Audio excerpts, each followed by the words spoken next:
সিকিম, যা আমাদের ভারতের উত্তরে এক ছোট রাজ্য আছে, কিন্তু ওই জায়গাগুলি খুবই সুন্দর ও ভালো ভালো দৃশ্য আছে। কল্পনা করা যায় একদিকে তুষারাবৃত হিমালয়, যাহা খুবই সুন্দর এবং মনোমুগ্ধকর, দ্বিতীয়টি টি গার্ডেন ও সুন্দর ফুলের বাগান এবং বুদ্ধ মন্দির, ও মাঝখানে তিস্তা নদীর সৌন্দর্য আপনাকে এক অনাবিল আনন্দের বন্যা বইয়ে দেবে। আমি সিকিম রাজ্যের কথা বলছি, যেখানে ছাঙ্গু লেক আরো আকস্মিত করে দেবে আপনাদের। মনের মধ্যে আসবে এক কঠিন ঠান্ডা আর দুরূহ যাত্রা, যেন কোনো গায়েই লাগে না। বাচ্চা ছেলে মেয়ে যদি সঙ্গে থাকে তাহলে অবশ্যই নাথুলা পাস খুবই উপযোগ্য, কিন্তু 5 বছরের নিচে বাচ্চা নিয়ে কখনোই যাবেন না। চলুন, এই ভিডিওতে আমি সবকিছু আপনাদের বর্ণনা করে দিচ্ছি। আপনারা যদি সিকিম রাজ্যে যেতে চান তাহলে এই সব জায়গা সম্পর্কে আগে জানা থাকলে আপনাদের খুবই ভালো হবে। তো যাই হোক, আপনাদের যদি ভালো লাগে ভিডিওটি, আমার চ্যানেলটি অবশ্যই লাইক ও সাবস্ক্রাইব করে পাশে থাকবেন, তাতে আমি যখনই ভিডিও ছাড়বো আপনারা সঙ্গে সঙ্গে নোটিফিকেশন পাবেন এবং আমিও মোটিভেশন পাবো নতুন নতুন ভিডিও বানানোর জন্য। তো এখন আমি জানাতে চলেছি যে আপনাদের সর্বপ্রথম সিকিম যাওয়ার জন্য সবথেকে ভালো সময় কোনটি হবে। ওইখানে যাওয়ার জন্য পিক আপ টাইম হলো মার্চ টু মে আর অক্টোবর টু ডিসেম্বর। সব থেকে বেশি ভ্রমণার্থী এই সময় দেখা যায়, যা জুন থেকে আগস্ট পর্যন্ত বর্ষা পড়ে, ফলে ওই সময় যাওয়া খুবই বিপজ্জনক। কিন্তু ওই সময় রাস্তাঘাট খুবই বিপদসংকুল। ডিসেম্বর টু ফেব্রুয়ারি শীতকালীন বরফের জন্য বেশিরভাগ সাইডই বন্ধ থাকে। এই হোটেল খরচ খুবই কম হয়, কিন্তু আপনাদের দর্শনীয় জায়গা থেকে মুখ ফিরিয়ে নিতে হয়। এইখান থেকেই আমি আমার ভিডিওর পার্ট 1 শুরু করছি। প্রথমেই আমি কভার করছি গ্যাংটক, নাথুলা পাস, ছাঙ্গু লেক, নামচি, তেমি, রাবাংলা ইত্যাদি। East south West Sikkim cover করছি। সাউথ ওয়েস্ট সিকিমটাই বেশিরভাগ ভ্রমণার্থী দেখে, কারণ মানুষের কাছে বেশি সময় থাকে না। শীতকালীন সময় স্নোফলিংয়ের কারণে নাথুলা পাস, ছাঙ্গু লেক এগুলি বন্ধ থাকে।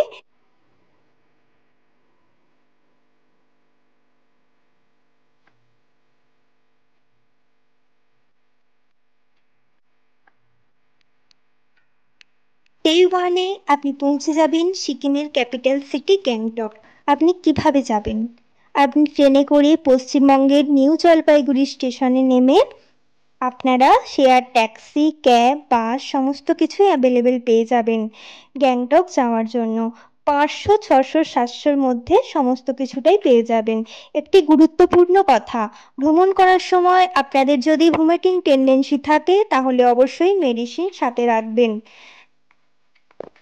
কারণ এই 4 ঘন্টা জার্নিতে যে কোনো সময় যে কোনো মানুষের ভমিটিং টেন্ডেন্সি আসতেই পারে।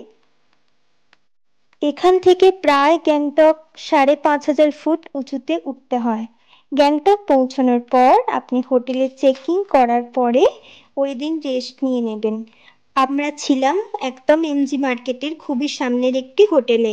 আপনারা চাইলে এমজি মার্কেটের সামনের হোটেলও পেয়ে যাবেন, আশেপাশে আরও প্রচুর হোটেল আছে, আপনারা খুঁজে নেবেন। ফ্রেশ হয়ে সন্ধ্যায় এমজি মার্কেটে কিছুটা সময় কাটিয়ে নিতে পারেন। ফুডিং অ্যান্ড শপিংয়ের জন্য প্রচুর দোকান অ্যাভেলেবেল আছে, আপনাদের খুবই ভালো লাগবে। এখানেই প্রথম দিন আমার শেষ হলো। ডে 2-এ আমি ঘুরে দেখাবো গ্যাংটকের পাশে ভিউ পয়েন্ট। এখান থেকে কাঞ্চনজঙ্ঘার ভিউ খুবই সুন্দর লাগে।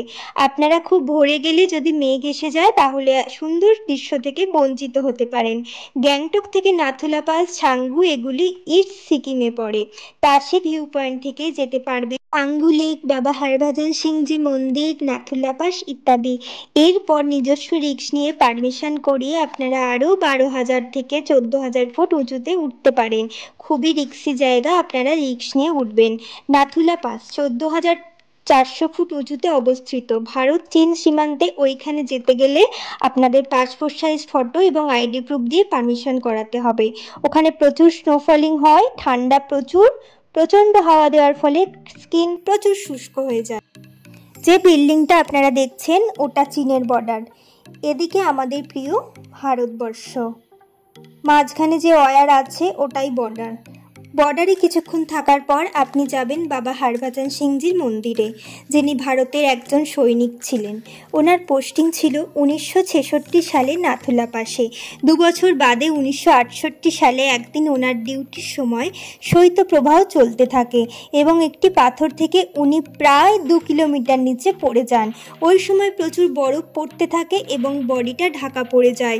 উনি ওনার এক সাথীকে স্বপ্নে এসে বলে দেন ওনার বডি কোথায় পড়ে আছে, এবং খোঁজার ফলে ওনার রাইফেল এবং ওনার পোশাক ওখানেই পাওয়া যায়। আজও পর্যন্ত এটাই মানা হয় বাবা হরভজন সিং আজও বর্ডারে ডিউটি করছেন এবং 70 আচরণবিধি তিনি ওনার সাথীদের অগ্রিম জানিয়ে দেন। মন্দির থেকে ফেরার পথে আপনারা দাঁড়িয়ে যান ছাঙ্গু লেক। এইখানের লেকটি ভীষণই সুন্দর। শীতকালে এটি পুরোই বরফে ঢাকা থাকে। আমরা নভেম্বরে গিয়েছিলাম বলে পাহাড়ের বুকে বরফ দেখেছি, কিন্তু রাস্তাঘাট খুবই মসৃণ ছিল। এই সময় বরফ পাবেন না, কিন্তু জানুয়ারি টু মার্চ ওইখানে পুরোই বরফে ঢাকা।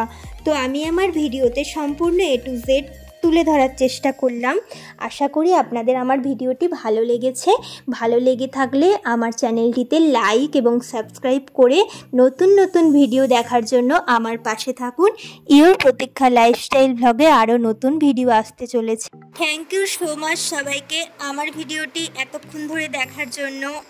অনেক অনেক ধন্যবাদ। সবাই সুস্থ থাকবেন, সচেতন থাকবেন এবং ভালো থাকবেন।